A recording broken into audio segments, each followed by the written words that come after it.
আমরা দেখতেছি বাচ্চারা এখানে কি যেন করতেছে। তো বাচ্চারা অনেক হাসি খুশি, দেখি তারা কি করতেছে। বাবা তোমরা কি করতেছো এখানে?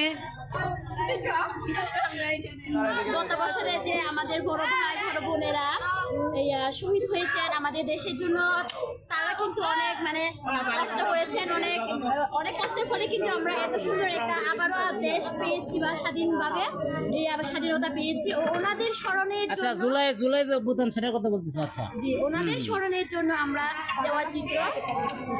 আচ্ছা, দেওয়াল চিত্র অঙ্কন। আচ্ছা, তোমরা কি করতেছো?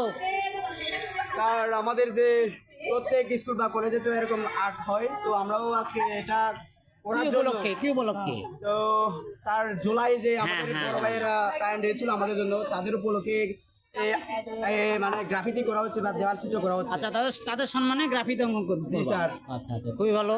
তা আমরা দেখতে পেলাম বাচ্চারা সুন্দর করে, এরা খুবই আগ্রহী, সুন্দর করে এরা গ্রাফিতি অঙ্কন করতেছে। এবং এখানে গ্রাফিতি অঙ্কনে আমরা টিচার, তাকে আমরা দেখতে পাচ্ছি। তো আমরা একটু ম্যাডামের কাছে যাবো। ম্যাডাম, আপনারা এখানে কি করতেছেন?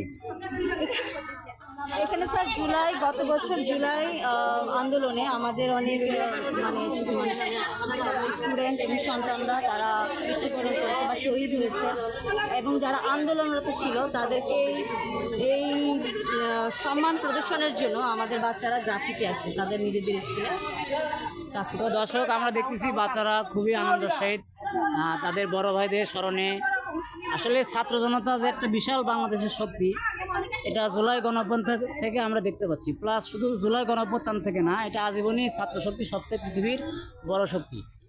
তো তারা অঙ্কন করুক, আমরা আরও দেখবো তারা কি অঙ্কন করে।